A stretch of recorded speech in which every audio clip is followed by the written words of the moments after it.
We're going to talk about Bo Nix. He I'm still. is. I know. Because you picked him up in fantasy. You're still. I know. Yeah, damn right I did. Kid's a stud. Yeah. Uh, in a lot of reports, I've heard that he's rising in Rookie of the Year voting.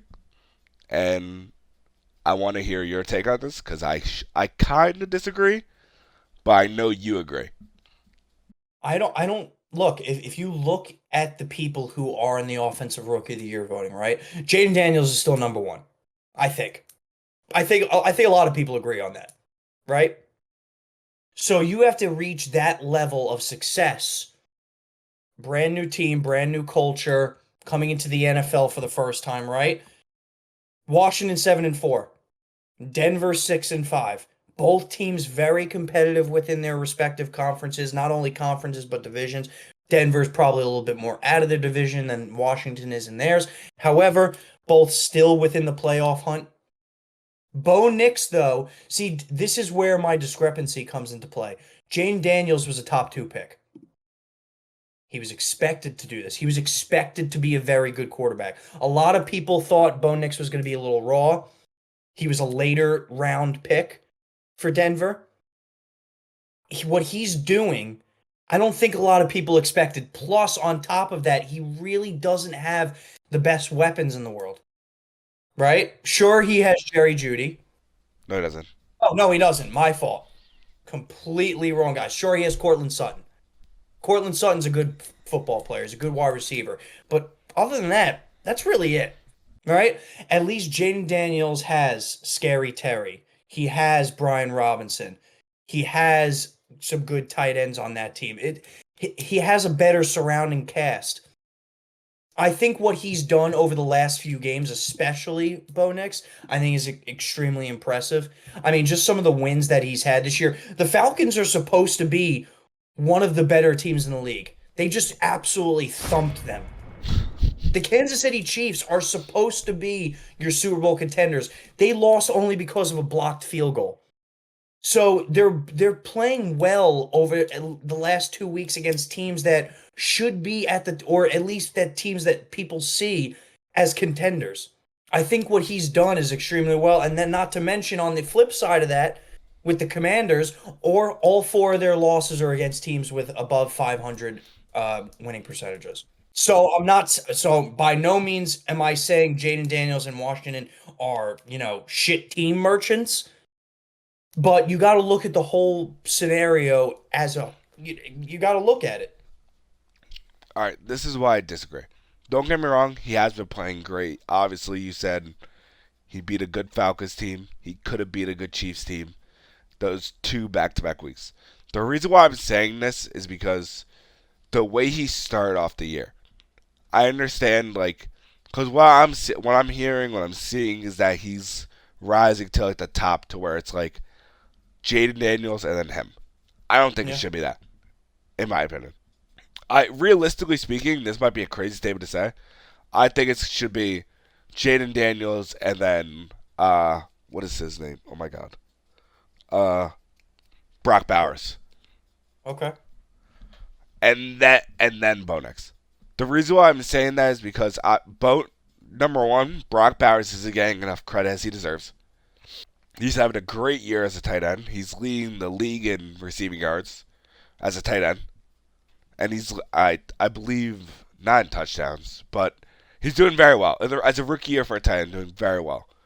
And obviously going back, Bo Nix started off the year subpar, and it's hard for me to say like that he's in the top two when he started off so shitty, and and the But but isn't that a testament to this young man learning in a yeah, new but, NFL system? all right, but this is how I see it though. He was the oldest quarterback to enter the draft. He was in college, Dean, for 7 years. He Let me had. let me give you a quick scenario though, just on that point, just on that one point, right, of what you're saying. If Caleb Williams had the same exact trajectory as Bo Nix, sucked ass the first 3 weeks, and then progressively got better to the point where he's at now, Mhm. would you say Caleb Williams is probably top two in the offensive rookie of the year voting? If he's had the same trajectory, Same no, I would trajectory. not. I think people would. because he was drafted number one overall and Bo Nix wasn't. So you're saying that it's different because of the way he was drafted? I do. I think Bo Nix is flying a little bit under the radar because there wasn't anything expected of him. I don't. It's just like I get what you're saying, to where like it's good to show that like, oh, he started off bad and then he's going up from here. But Yep. how I see it is like, is you start off bad, you have 2 good games. Are you able to maintain it? You can't just go off these 2 weeks.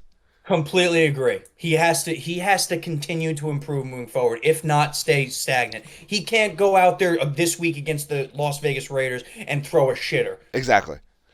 I completely agree with you. 100%.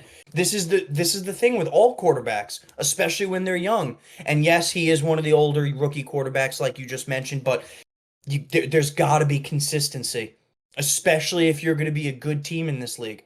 You can't go out there 2 weeks like you just said, exactly like you just said, and be looking like an offensive rookie of the year player, and then go out there in the next 2 weeks against the Raiders and the Browns and throw and just completely look like dog crap. Can't do it. So I completely agree with you. He has to go out there this upcoming week, these next 2 weeks, the rest of the year, and show that he is worth it, and show that he should be in the running for it. But there's before I do even say anything, the one person obviously I just said who is going under the radar, which is crazy, is Brock Bowers.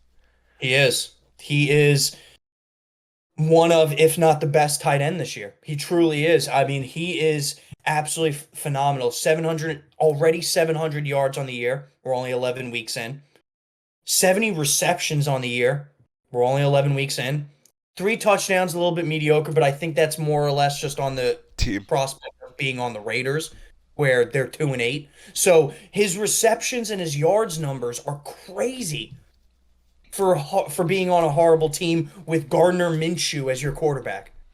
Yeah.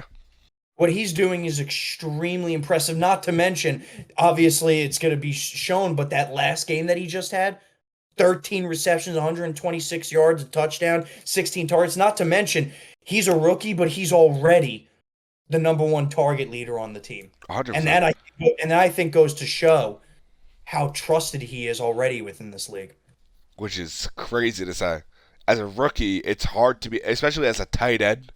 Yep. He's getting the ball targeted, especially this past week, 16 times. Yep. It's crazy. That's wide receiver targets as a tight end. Look, he's having quite literally not only one of the best tight end seasons just from a stat standpoint, he is the best tight end in fantasy this year so far. Yeah, which is while he was projected in the top 25, I think, in fantasy. When you like go through like when you're drafting him, he was high, Yep. but not many people bet on him because he's a rookie. Yeah, but I'm not gonna make Jets fans more pissed off than they already probably are with this podcast. But maybe you should have taken him in the first round. I don't know. Eh, I don't know. I forgot who they even drafted in the first round. I'm pretty sure they drafted an offensive lineman. Oh, look, that's turned out for them. All right. Well, moving on from this, we have to go to